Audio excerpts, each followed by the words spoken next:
And of course, I'm continuing through section 6 of Matthew's Gospel, so roughly the end of chapter 20 all the way through to the very end of chapter 25 is section 6 of Matthew's Gospel, which I have titled, Jesus Pronounces Judgment Against Israel and Its Leaders, because when he shows up in Jerusalem in the last week of his life, his final words to Israel, and especially the leaders of the nation, are very critical and very much pointing out to them one last time the wrongs that they have done, and including how they've responded to him. So that's how the final week of Jesus' ministry goes before his crucifixion. And as of now, I'm teaching through the fifth and final portion of section 6. So again, we go from section to portion, and this is the fifth portion of that sixth section of Matthew's Gospel. And this is entirely dedicated to a private sermon from Jesus to his disciples. So he's kind of pulled away from doing his confrontation of the nation at this point, and is now just speaking to his disciples. And this is a sermon that we call the Olivet Discourse because it was done on the Mount of Olives there just outside of Jerusalem. This is Matthew chapters 24 and 25. And in this portion, Jesus predicts and describes the destruction of Jerusalem's temple, his second coming, and the end of the age.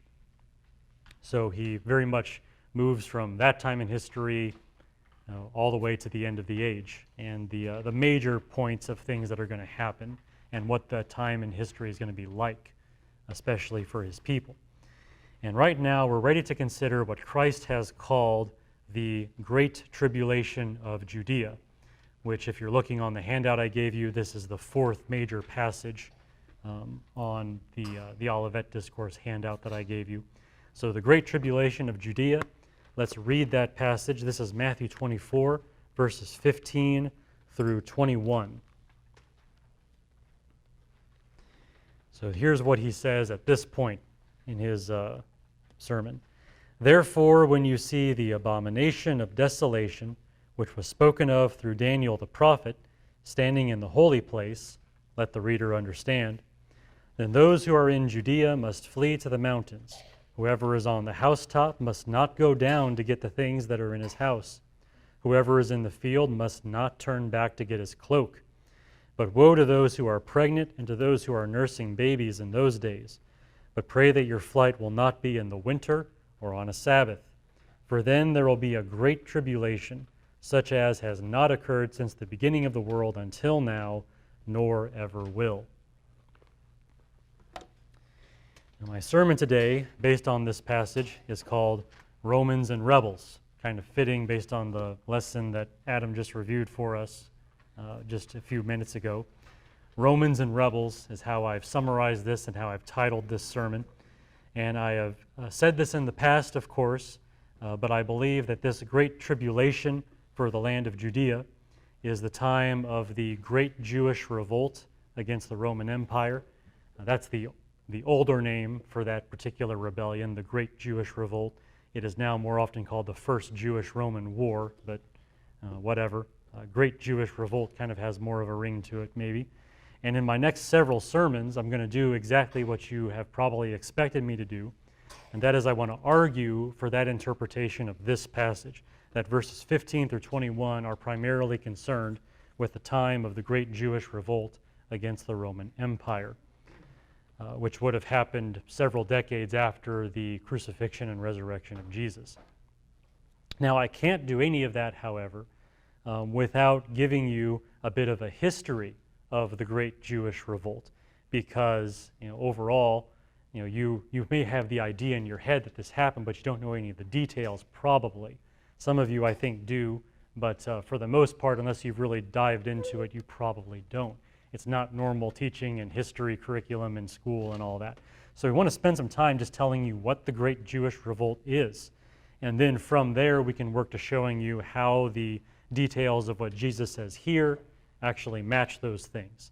But for today, it really is just a brief history of what happened in the Great Jewish Revolt against Rome.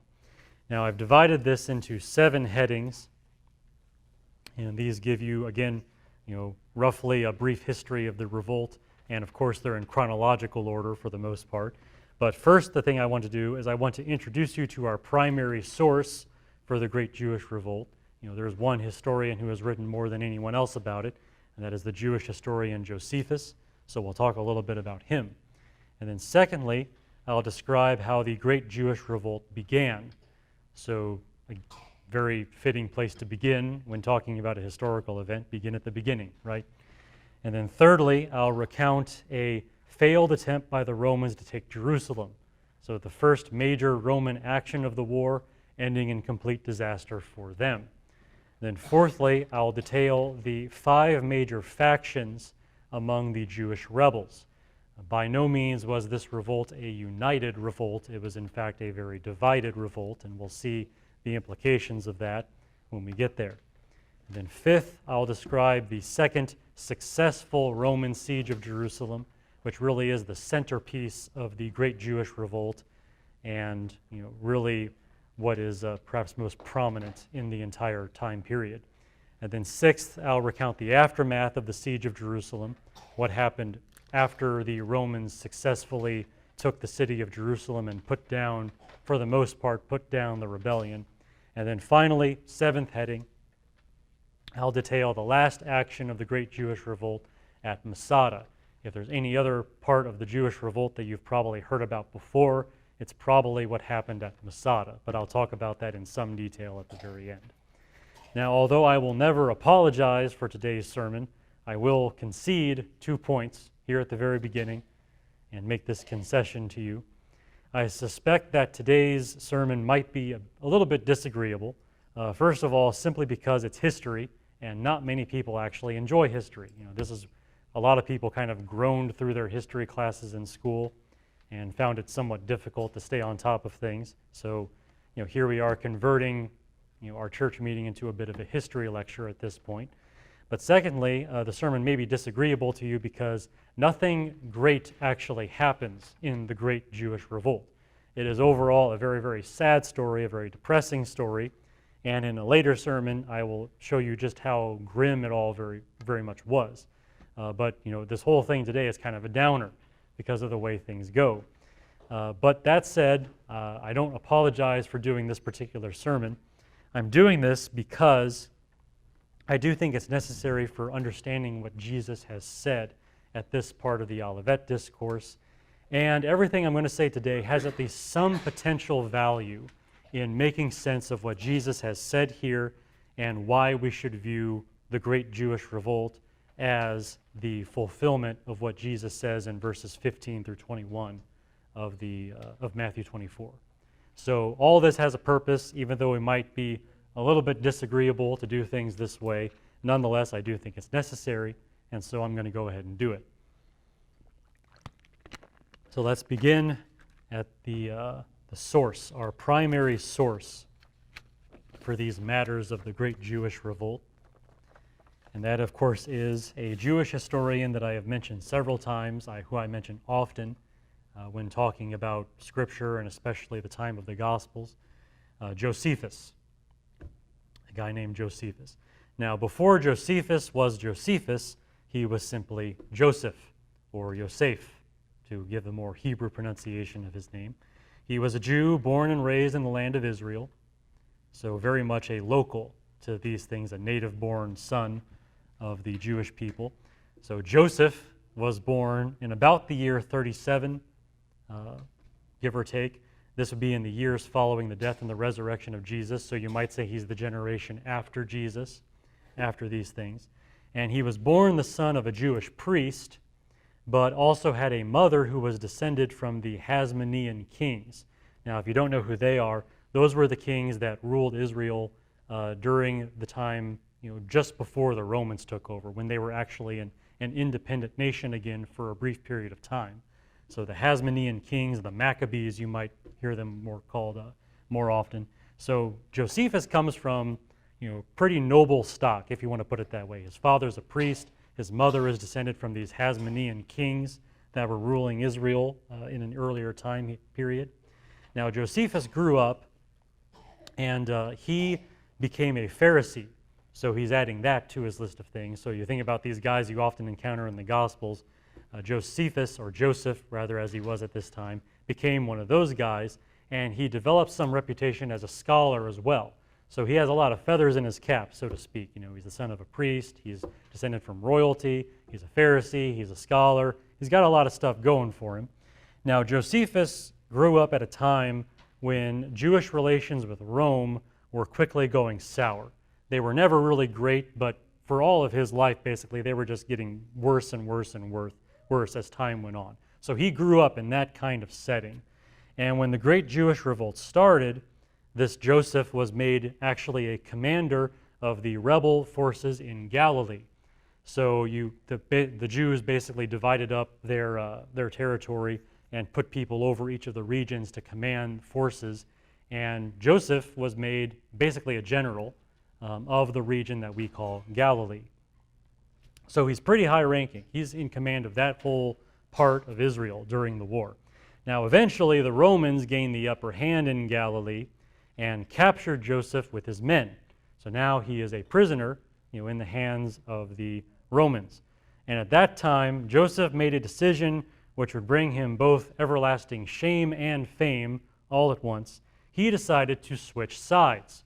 Now that he has been captured by the Romans, he has decided, well, if you can't beat them, join them.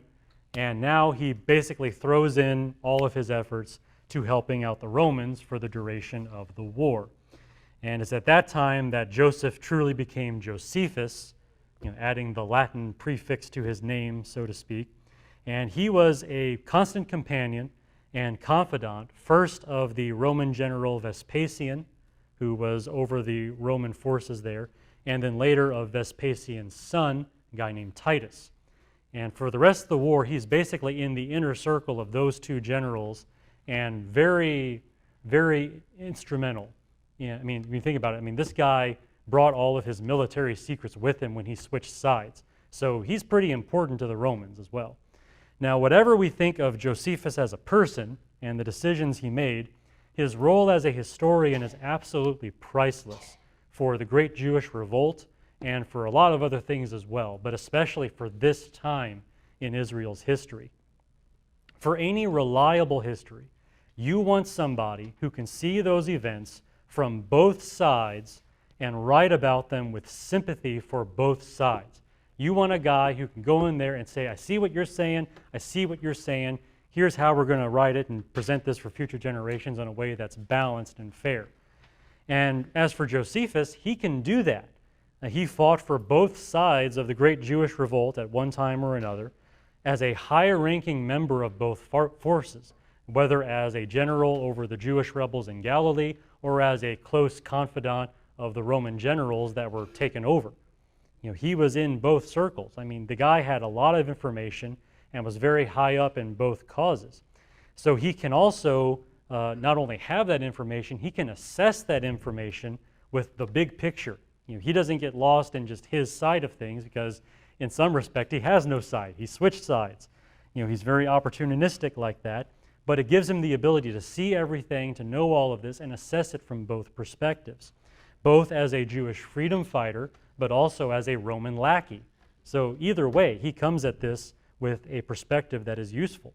Most importantly, Josephus was present for a lot of the events of the war, including and especially the final siege of Jerusalem and the Roman victory there. He was an eyewitness to a lot of these things. He's not getting this stuff secondhand for the most part. He knows this stuff is happening right in front of him. And on top of that, Josephus's parents at this time were actually prisoners inside the city of Jerusalem. Whenever the rebels heard that he switched sides, they took his parents into custody and held them captive for the duration of the war. So after that was over, he's able to talk to them, his parents, and get more information about what was happening inside the city during all that time. So he has the tremendous ability to get information and record that for the future. The writings we have from Josephus are the most detailed and the most compelling account that we have of the Great Jewish Revolt. Very, very useful. Furthermore, we can actually somewhat corroborate Josephus's account, at least in some respect. There was a Roman historian named Tacitus who lived roughly at the same time. You might have heard that name. He was considered one of the best Roman historians of that era. And Tacitus did write a much briefer account of the Great Jewish Revolt, of course very much from a Roman perspective, but he did write a briefer account of the Great Jewish Revolt, several paragraphs, not anything like the length that Josephus had, but in his account, Tacitus does confirm the overall chain of events for the Jewish revolt and some of the details as well, the actual nature of the fighting and all of that. So he actually does corroborate some of Josephus's writings, and he differs from Josephus enough in some of the details that you can tell he's not just following what he heard from Josephus. He had whatever sources he had. Maybe he spoke to some of the Roman officers there, but he's not just following Josephus. So we have a somewhat independent account that does, for the most part, corroborate what Josephus says. So again, Josephus becomes all the more useful at this point because we know he's not just making stuff up. There is some corroboration for what he says. So, all that to say, Josephus is a very useful and a very reliable source. As for the differences in detail I mentioned between Josephus and Tacitus, I'm more inclined to follow Josephus because he was there. He is very much in the stream of information of things happening there at that time. So all that to say, Josephus is very important. Most of what I have to say about this phase of history and all of this is coming from Josephus, even if I don't say that. Just the assumption is we're getting a lot of this from Josephus. So just bear that in mind. All right, well, now that we know the man who is supplying us with most of our information, I want to describe how the Great Jewish Revolt began. The beginning of this Great Tribulation of Judea, as Jesus calls it in the Olivet Discourse. So, strictly speaking, the Romans never invaded Israel, if you want to be very technical with the language that we're using here. Technically, they were invited into Israel. And what happened was in the year 63 BC, so roughly 60 years before Jesus was born, the Hasmonean king of Israel at that time, a guy named Hyrcanus, invited the Romans into the nation to help him put down a revolt against him. So there was a rebellion going on then too. He needed some help, so he said, hey, you Romans, you're all big and tough. Why don't you come in here and help me do this, and we'll cut a deal that's favorable to you and all that. The result of that, though, was that the Romans simply took over.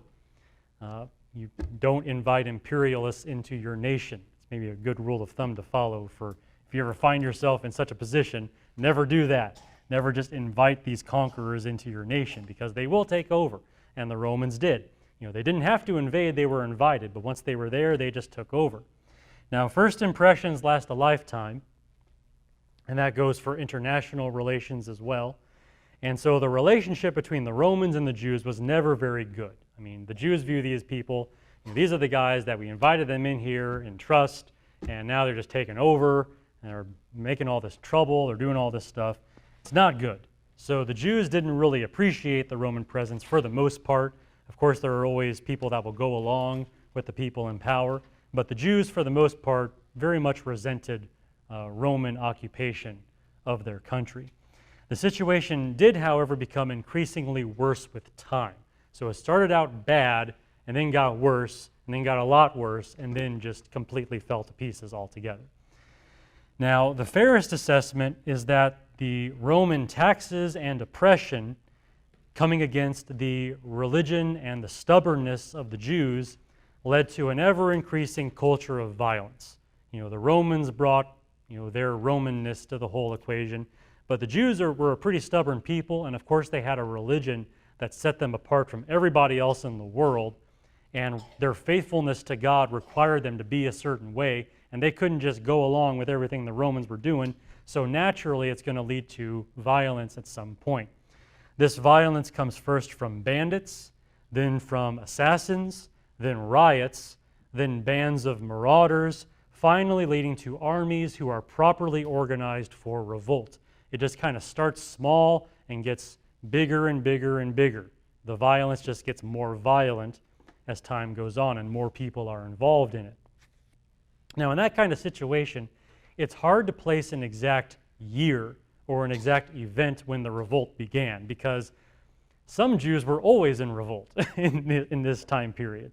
But usually, from a historical perspective, they usually start the Great Jewish Revolt during the governorship of a guy named Gessius Florus, who, as you can tell from his name, is a Roman. This is the Roman governor of Judea, who was appointed there in the year 64 AD, so about 64 years after the birth of Jesus. He becomes governor of Judea. Now, Florus governed from the city of Caesarea, which was a very Gentile city, even though it was in Israel. And he made a habit of favoring the local Greek population over the Jewish population. So this is a guy that plays favorites. He doesn't like these Jews. He has no problem telling the Jews that he doesn't like them, even though he's their governor. And he seems to go out of his way a lot of times to make things difficult for the Jews there. Now, there was a major uproar during his governorship in the year 66 when some Greeks made a pagan sacrifice just outside of a Jewish synagogue there in Caesarea, making the building unclean. So they come out there and they make a sacrifice to their pagan gods right there in front of this synagogue and just defile the property. Now, the Jews, of course, they go to Florus saying, hey, do something about this. We're not, we have the right to continue our religious practices unhindered. Please intervene. Well, Florus refused to listen to them and instead had those Jews jailed for complaining about this. So, not a very favorable response from Governor Florus there. And then in the same year, Florus made matters worse. In the same year, Florus decided, for some reason or other, that the emperor needed more money, and he decided to rob the Jerusalem temple. So, of course, the temple has always had these kind of treasures in it that are dedicated to God, and he just goes in there and just takes them. He says, they're mine now. They belong to the Roman people now. So, of course, as you can imagine, the Jews are going to protest that. They're not just going to stand by and let God's house be robbed in that way, so they do protest that. In response, Florus sent some soldiers into the city to raid the entire city now, so now he's just taken from everybody. And then he also arrested some of the leaders of Jerusalem, many of whom were crucified, even though they were Roman citizens as well, which technically it's illegal to crucify a Roman citizen. You have to find some less painful way to kill a Roman citizen. But Florus didn't care about that. He took some of these Jewish leaders and just had them crucified because they were protesting his robbing of the temple. So all of that, of course, leads to massive unrest. I mean, the Jews are not happy with this at all. The unrest in Caesarea, combined with the unrest in Jerusalem, just spills into the rest of the nation, leading to what we now call the Great Jewish Revolt. So this is where it is usually noted as the beginning of the Great Jewish Revolt. Now, as for Josephus, he places the exact beginning of the revolt in July of that year, the year 66, when the Jews formally stopped offering sacrifices in the temple for foreigners, including Caesar. So you got to remember the way this works here. This is the Jerusalem temple. They're making offerings there.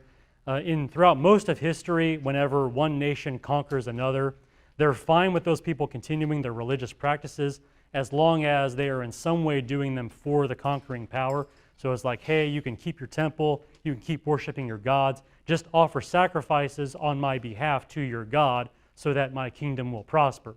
That's the usual rule that these conquering pagan nations follow. Same was true for Rome. When the Jews decide they're going to stop offering sacrifices for any and all foreigners, including Caesar, that's like the last straw from the Roman perspective. It's like, okay, now these Jews are in revolt. We are going to treat them like rebels. And that is the beginning of the Great Jewish Revolt. The revolt would continue until the year 73. So about 7 years overall of revolt there in Israel. All right, now as for the Romans, going on to our third heading here,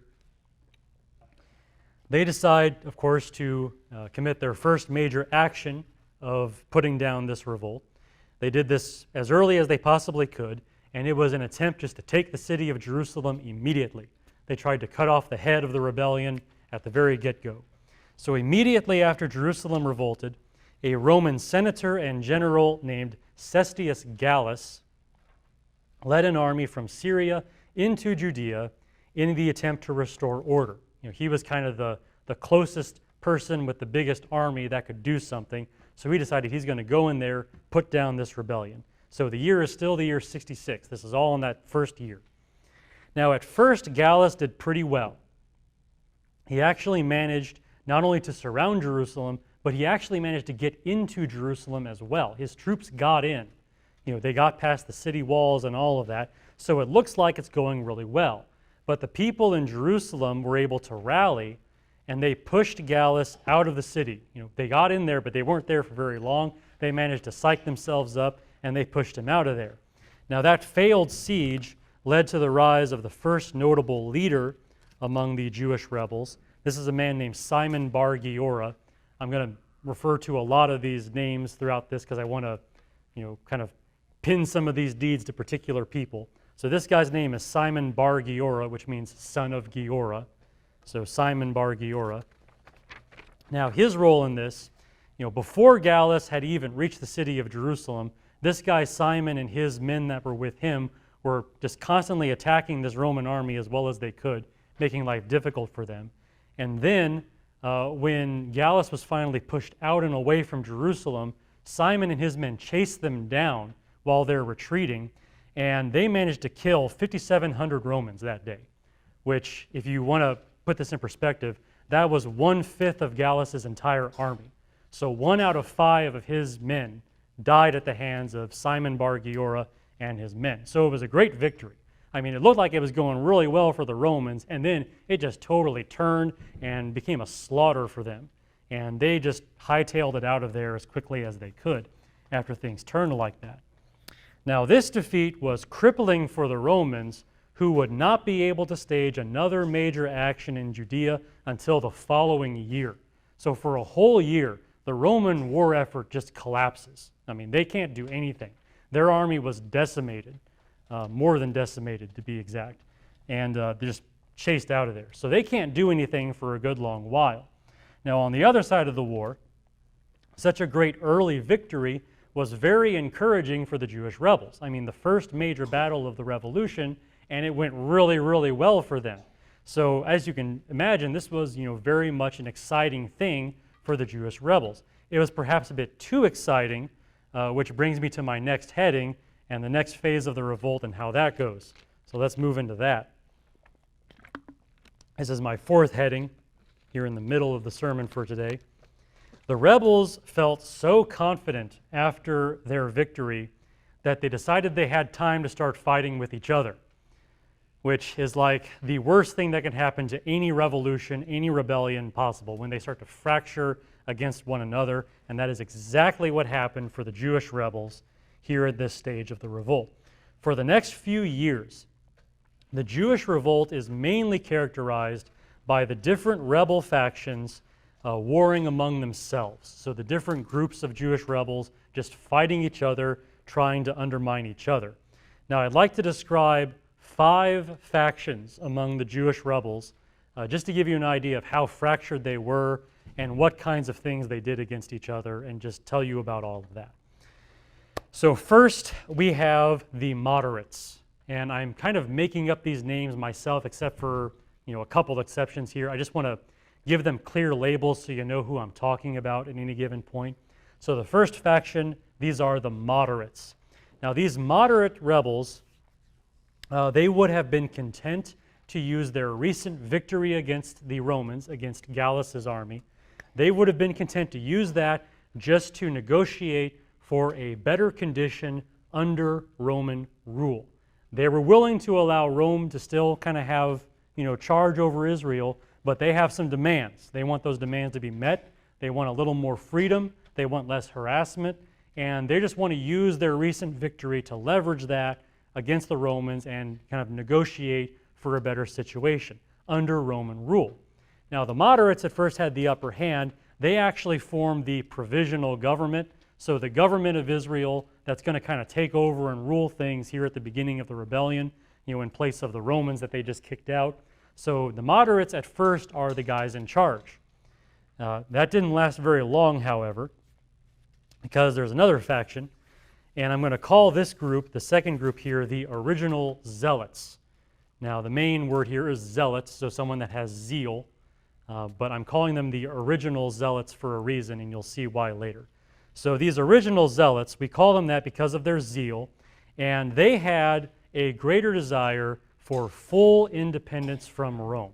They don't want any Roman to be anywhere in Jerusalem. They don't want any Roman authority over the land of Israel. They want them gone. They want Roman occupation and Roman rule to be done and over with forever.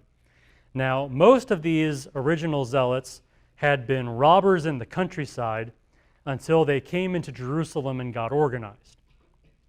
So they start off kind of just, waiting by the roads and knifing people as they go by, and now they all eventually kind of flock to Jerusalem and they get organized.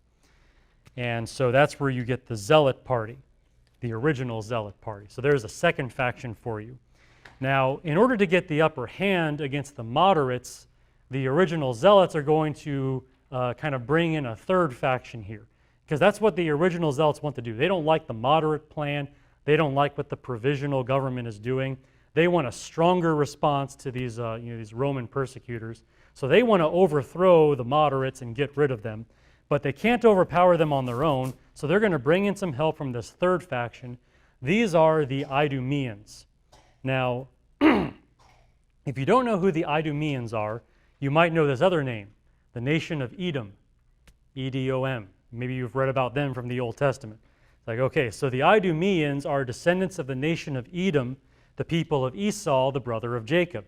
So, of course, Israel and Edom always had their falling outs, throughout history as time went on. And, here the Idumeans, who are the descendants of the Edomites, are going to come in and make their presence felt during the Great Jewish Revolt.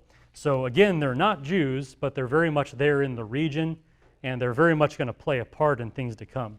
Also, if it helps you kind of place them in this series of events, Herod the Great and his descendants, they were Idumeans. They also were not technically Jews, even though they were ruling Israel for a while. These guys are Idumeans. So the Idumeans very much kind of have a part to play in the politics of that region, and that's why they're getting involved now in the Jewish revolt. So the original Zealots go to them and say, hey, join us. And they say, okay. And so the Idumeans come into the war on the side of the Zealots, and they help the Zealots take over Jerusalem and take over from the moderates. And basically, from that point onward, there are no moderates. I mean, they're all wiped out. They're just pretty much systematically destroyed there in Jerusalem. So the moderate party, the moderate faction, did not last very long against the original Zealots and the Idumeans. Now, you would think that'd be a great victory for the Zealots, and it was such a great victory that once again, they felt the liberty to start fighting among themselves. So now we have another faction coming here. Basically, the Zealot faction is going to split. One of them I called the original Zealots, and I call them that because we have another Zealot faction that's going to arise from that split. These people I call the royal Zealots. Royal as in a king, the kingly Zealots. Now I call them that because this faction of the Zealot Party, these royal Zealots, were led by a guy named John of Giscala. Now, John of Giscala fancied himself to be the king of the Jews, and he very much presented himself that way. I have no idea how he backed up that claim in any way whatsoever, but nonetheless, he came forward and said, I'm king of the Jews.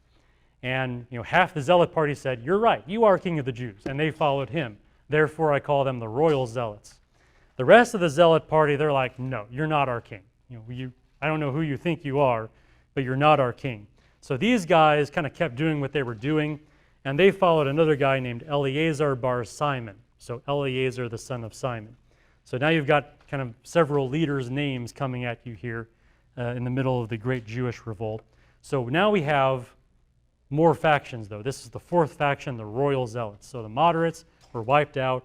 You've got the original Zealots, the Idumeans, the royal Zealots, and now it's time for faction number 5, whom I'm going to call the outsiders.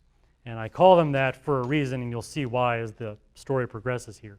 Now, this faction follows a guy that I've already mentioned, Simon bar Giora. This is the guy that chased down the Romans after their failed attempt to take Jerusalem and slaughtered a fifth of them. This guy, Simon bar Giora.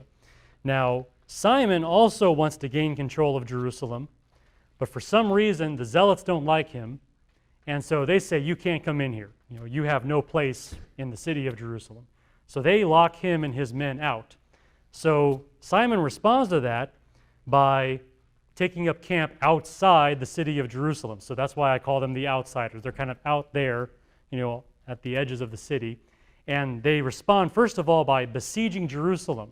So now you have a Jewish army surrounding Jerusalem trying to take it. In the middle of a revolt against Rome, you now have a Jewish army trying to take Jerusalem. Very strange, I know, but that's the kind of factionalism you have going on here. So you've got these outsiders trying to get into Jerusalem somehow. Now, what happened eventually was, for some reason, the Idumeans decide to switch sides, and they stop supporting the Zealots, and they decide to start supporting the outsiders now. So with their help, the outsiders managed to get into the city, and they managed to take over a good amount of the city. The outsiders take over most of the city. But they could not, however, entirely overcome the two Zealot factions that were already there, and they could not completely overcome them. So the end result of all this factionalism is you now have the city of Jerusalem itself divided by three factions for the most part, warring inside of them. So what you have here, basically to kind of maybe move outward from the center of the city to the outer edges, the original Zealots eventually occupied the inner court of the temple. So here they've actually taken over the temple grounds and are using that for their headquarters. So this holy place is now being used to shelter one of these factions, the original Zealots. The royal Zealots occupied the outer court of the temple. So they are trying to get into the temple and take out the original Zealots, but they can't get any further than the outer courts, so that's where they are. And then you have the outsiders with their Idumean friends for most of the rest of the city. So you have kind of these concentric circles of rebel factions trying to kill each other in this part of the war. And that's where things are, by a few years into the war. By that point, you've got that kind of situation there in Israel. So all that to say, the rebellion's not going very well in terms of them actually making progress and doing anything meaningful. They're just kind of fighting with each other. And now that we've seen all that, it's time to see how the Romans eventually finish the job, because they do come back eventually, and they manage to do better this time. Now, about a year after the defeat of Cestius Gallus, a fresh Roman army came to Israel, commanded by a general named Vespasian. All right, so they were finally able to get a new army and send it in there to try to do something again. Now, Vespasian could not go immediately to Jerusalem because he had to fight his way throughout the rest of Israel. So before you can get to the capital city, you got to fight through the rest of the country. And Vespasian did that for about 2 years. And during that time, of course, the Jewish factions are all fighting with each other and doing all the stuff that I said earlier. But in all that time, Vespasian is marching through the country, just gradually rolling back the rebels that are in the countryside, getting closer and closer to Jerusalem. It's at this time that Vespasian captures Josephus, and Josephus switches sides and joins with Vespasian. So that happened at some point in all of this. Now, eventually, Vespasian himself, the actual man, decides to leave Israel because the Roman emperor died, and Vespasian said to himself, I think I could be emperor. So he decides to just leave Israel. He's going to go take over Rome now. So he leaves his army there in command of his son, Titus. Okay, so now Titus is taking over the war effort. By the way, Vespasian did manage to become emperor, so he did take over there, and so everything was legal by that point. He made it legal after he took over. But for now, for the rest of the war, Titus is in charge.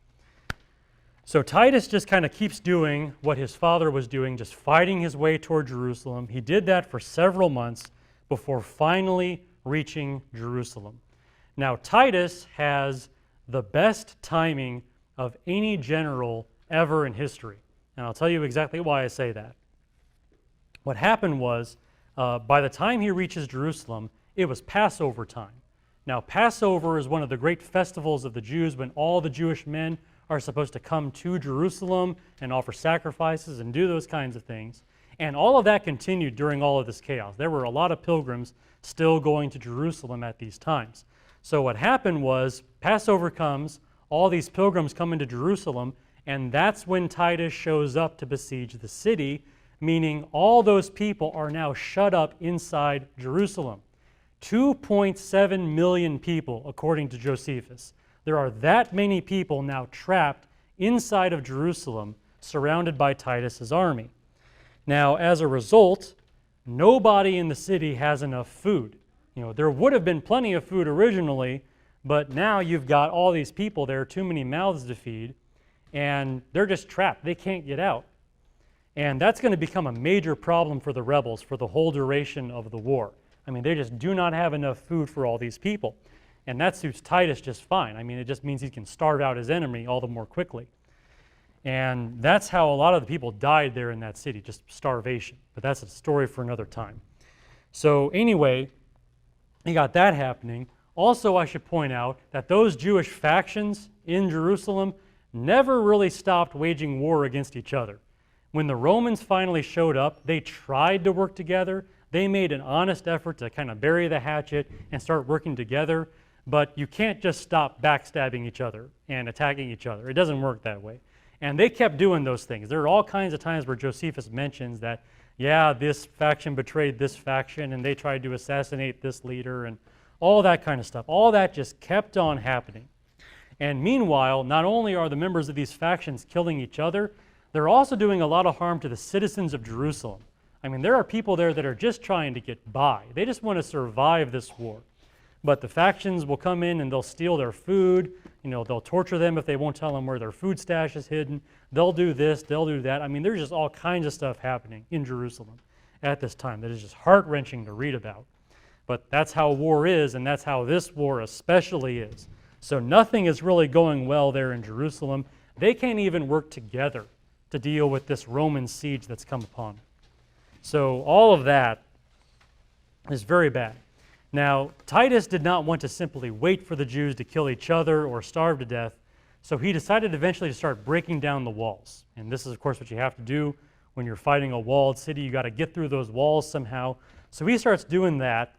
After about 5 months, every part of the city was under Roman control except for the temple and the former palace of Herod that was also there in Jerusalem. So those are the last two strongholds left for the Jewish rebels in the city there. Now, they decided to make their attack on the temple first, between those two. And before their attack on the temple, well, let me just say this. When they were attacking the temple, they weren't trying to burn down the temple. Let's just be fair about that. Josephus is very clear on that point. Titus did not want to burn down this temple.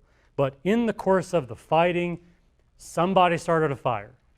And the temple, everyone in it, everyone on top of it, because there were people on top of the temple as well, it just all went up in flames, just burned up right there. And that, of course, as you can imagine, was a tremendous calamity, both because it was a beautiful building and also because it was God's house. And now it just goes up in flames. So that's how that ended, how the temple went down. And after that, they decide to make a last stand at Herod's palace. That doesn't go well, and within about 6 months of the siege total, Titus takes that stronghold too. So at that point, the entire city is now under Roman control. The rebellion there in Jerusalem is entirely put down, and that's the end of the siege of Jerusalem. Now, I do want to spend some time in my, my sixth heading here, talking about the aftermath of the siege of Jerusalem, because there's a lot that goes on there. Immediately after they win this big siege, the Romans have a lot of work to do, and there's a lot that they do at this point. So let's talk about this for a little bit. I suppose the most natural place to start is the death count, like how many people actually died as a result of this siege. And Josephus puts a lot of effort into calculating, and if you read this part of his book on this, he shows you exactly all of his figures and how he's figuring this stuff. But overall, he figures a death count of 1.1 million. Of the 2.7 million that were in that city at that time, 1.1 million people died in there. So that in itself is just horrific. But as for those who were not killed, those people face one of two fates, and those aren't very good either. Some of them were simply sold into slavery. To the victor go the spoils, and hey, you're our prisoners, we can do with you what we want. Slavery is legal at that time and place, so they just sell these Jews into slavery. In fact, there were so many Jews being sold into slavery, the Romans had to sell them for cheap because supply and demand, right? You got all this huge supply of slaves. How do you sell them all off? Well, you got to lower the prices. So they're selling off these slaves, these Jews as slaves for just ultra cheap prices and just trying to get rid of them because there are so many of them. So you got Jews being sold to all kinds of people throughout the empire as slaves. Now, the other group of people who were not just made slaves, they were just used as captives. Now, these captives, you remember, what do Romans do to their captives? Well, for some of that, they make them fight in gladiatorial games. So after you have a big victory like this, you want to have games and celebration. But to them, to the Romans, the games mean gladiators. Well, okay, take these Jewish prisoners, give them swords, make them fight each other. So a lot of these captives are now made to fight each other in the gladiatorial games that happened afterward. And Titus was like touring that region of the world with all these captives, having all these different games to celebrate his victory. And so these Jews are now just killing each other, or at least hurting each other, in these gladiatorial games. And some of them, of course, are just used in parades. The Romans like their military parade, so they parade these captives around, saying, hey, we won, look at our prisoners. So that kind of thing is happening too. In addition to people, Titus also took treasures, right? So he gets in there to Jerusalem, and of course the temple is a treasure trove. I mean, there are some things in there that he's going to want. And the Jews and the rest of the city were kind of hiding their valuables in various places so they wouldn't lose them.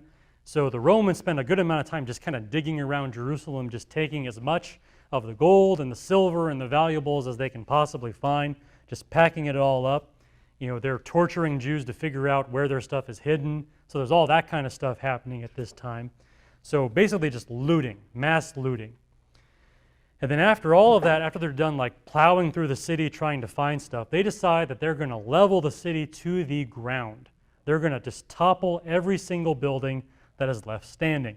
And of course the temple has been burned already. They decide to knock that down. Whatever bricks are left standing on top of each other, they knock those down. They decide to pull down all the city walls except for 3 towers. And all the houses, all the buildings, they're just level. So if you stand back and look at Jerusalem after all this is done, you see 3 towers still standing and just a mile of rubble, for Jerusalem, where the city once was. Josephus says something like, if you had come there, you would never have believed that it was ever inhabited, is his way of describing it. And on top of that, it's not just the buildings and the man-made things. The landscape around the city is also just completely destroyed because the Romans came in, they chopped down every single tree for miles around because you got to use them for firewood or to make ramps or do this, do that. You got to have wood to build stuff. So they're just chopping down all the trees. They also level all the villages for miles around because the Romans want a clear field of vision. They don't want anywhere for anyone to hide. They don't want some small force of bandits surprising them. So they just level everything. I mean, like Jerusalem and the surrounding area is just cratered by this time. I mean, it is just absolutely pulverized. It is a very different area than what it had been before. And the final event here, maybe as the aftermath to the siege of Jerusalem, we have to talk about Titus's triumph. Now, whenever we talk about a triumph in a Roman context, what we're talking about is a great military parade that happens in the city of Rome. Whenever a general or an emperor returns to Rome after a great victory, they're usually granted a triumph, a great military parade. So Titus got one of these. After all, his father is the emperor, right? Sure, he's going to get one of these triumphs. So during that triumph in Rome, Titus paraded his many captives, the ones that were still alive and not killed in the gladiatorial games. He parades his many captives. He also parades some of his treasures, including some items from the temple. So if you can imagine this parade happening in Rome and some of these things being brought in, the golden table of the showbread, in the temple where they have that bread set up there that only the priests can eat, they're parading that through the streets of Rome. The golden lampstand, the great menorah, that they always kept lit in the temple, that's there. And also a big copy of the book of the law. So, the three big treasures of the Jewish temple, they've got those, parading them through the streets of Rome. And they get to the end of it, and every triumph ends with a great sacrifice at the temple of Jupiter. So they end by celebrating their pagan god and his victory, and that's kind of the last word of the siege of Jerusalem. So that's how well their rebellion went there in Judea. Didn't go well at all. Now, I have one more thing to say, one more heading for you, because we've not yet reached the total end of the Great Jewish Revolt. Now, there's one more major action that we have to describe here. Some groups of rebels remained active even after the fall of Jerusalem in the year 70. For about 3 years, there were still some rebel groups that were active out there in the countryside. So the Romans had to spend some time mopping up the remaining rebels. And the last battle of that kind took place at a site called Masada. So I do want to talk about that. We've come this far, we might as well talk about the very, very end of the war and talk about Masada. So Masada is a mountain in Judea overlooking the Dead Sea. So if you know where the Dead Sea is, it's kind of in the northern part of Israel. Masada is a mountain overlooking that sea.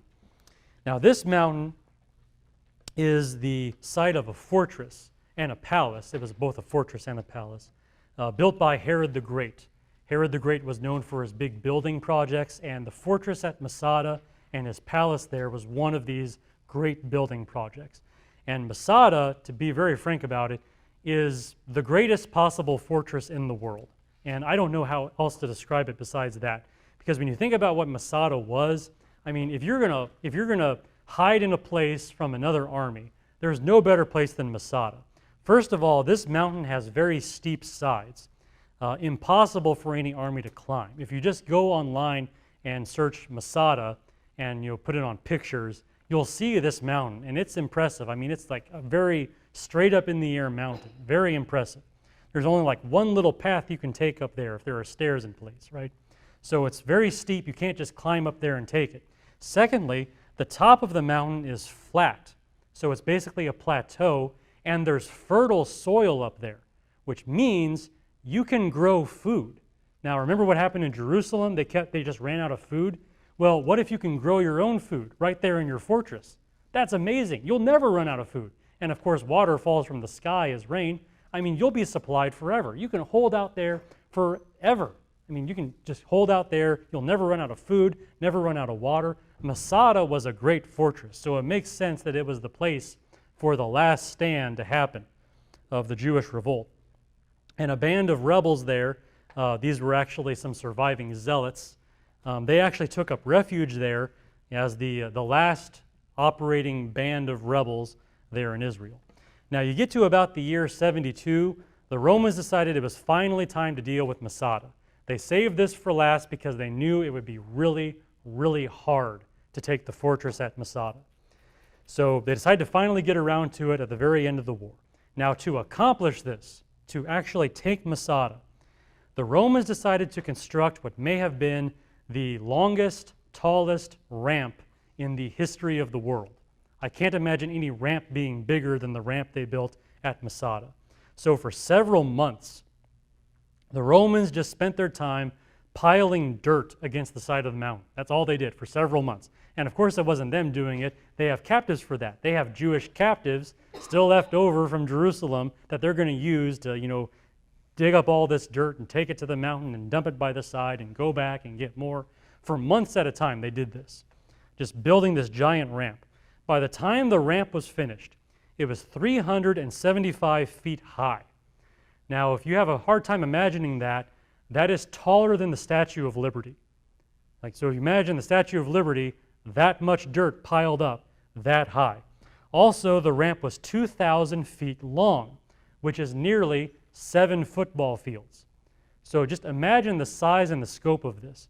Now, a lot of that ramp has been washed away with rain and wind, but if you do look up pictures of Masada, you can still see the remnants of that ramp there, because after they were done, they didn't want to just take away all that dirt. I mean, that's a lot of work.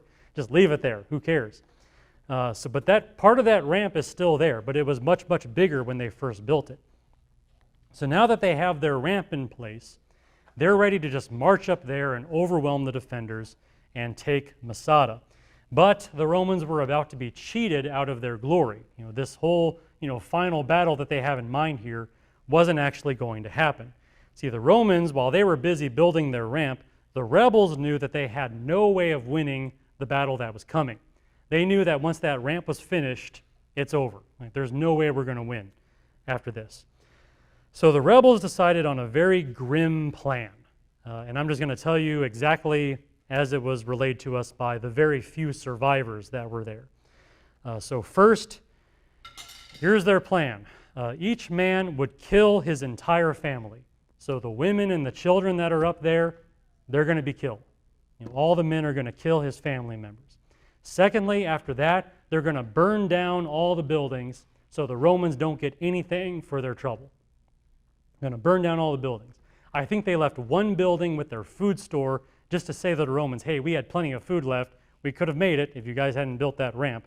But they burned down all the other buildings. So they don't want the Romans to have this palace that's up there or anything like that. And then the final phase of their plan, each man would kill himself. So they're going to commit mass suicide up there.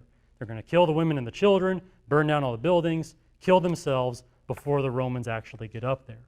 So when the Romans made it to the top of Masada, they found nothing but burned buildings and dead rebels and only 2 women and 5 children who somehow survived. So 2 women and 5 children somehow escaped being killed, and they were able to tell the story, but that was it. I mean, there was no battle. They just killed themselves up there. And that is how the so-called Great Jewish Revolt ended.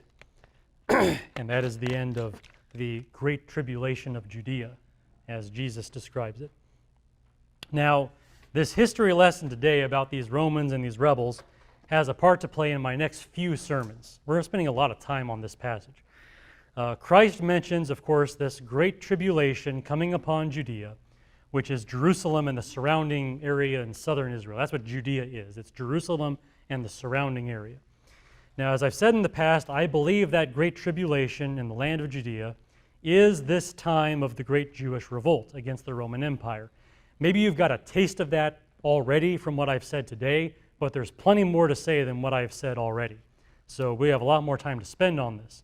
In my next few sermons, I will argue more fully for my interpretation of this passage and seek to impress it upon your conscience in the way that Christ intended, really showing you the greatness of this tribulation during this revolt against Rome and just how terrible it really was. Now, I can't do any of that, though, without a history lesson, and that was what today's sermon was about, trying to give you the historical foundation and framework for making sense of all the things I'm going to be saying in the next several sermons that I plan to preach on this. So with that, let's do a review, and then we'll be done for today. So my 7 headings and my 7 phases of describing all this to you were as follows. First, I introduced our primary source for all of this, Josephus, who was there and was playing both sides at some point or other in the war. Secondly, I described how the Great Jewish Revolt began, basically Governor Florus making a jerk of himself and doing terrible things to the Jews. And then third, I recounted a failed attempt by the Romans to take Jerusalem. So Gallus shows up, tries to take the city, gets driven away, 1/5 of his army gets killed, and that's as much as they could do at that time. And then fourthly, I detailed the 5 major factions among the Jewish rebels and how they were all warring against each other during this time. Fifthly, I described the second successful Roman siege of Jerusalem, which was accomplished by Titus, which led to the complete pulverization of the city, including the temple. And then after that, I recounted the aftermath of the siege of Jerusalem, all the slaves and the captives and the desolation and all that stuff. And then finally, I talked about Masada, which was the last action of the Great Jewish Revolt. So all of that is a very brief history of the Great Jewish Revolt. If you want more detail, you can read Josephus. He's plenty detailed if you want to dive more into these things. However, everything I've included today, it has some potential value. I tried not to waste any words here. Everything I've talked about today is going to show up again later in some capacity. So I wanted you to know these things so you have some context for evaluating my later statements about this passage. And that was the point of today's sermon. Now, for next time, we're going to still be in this passage. For next time, I'm going to talk specifically about what Jesus calls the abomination of desolation, which he says comes from the book of the prophet Daniel. And for that reason, I very strongly encourage you, in preparation for next time, to read the book of Daniel. And if not the entire book of Daniel, at least chapter 7 onward to the end of the book. Because Daniel's a very complicated book, and I'm only spending one sermon on kind of a part of Daniel, and I feel like it'll be a lot easier for all of you if you have refreshed your memory on Daniel and his very unique style and the kinds of things he talks about. I think it'll be very helpful for you if you do that. So I heartily recommend refamiliarizing yourself with the book of Daniel before I teach next time. But next time, one way or another, we're talking about the abomination of desolation. And you might look for that phrase or those words while you're reading the book of Daniel, because they do show up in 3 different passages. And it'll be helpful for you to be thinking about that. But that is all I have to say today about the Great Jewish Revolt. And if there are questions or comments, we can talk about those now. And if not, we'll make ready for our mealtime.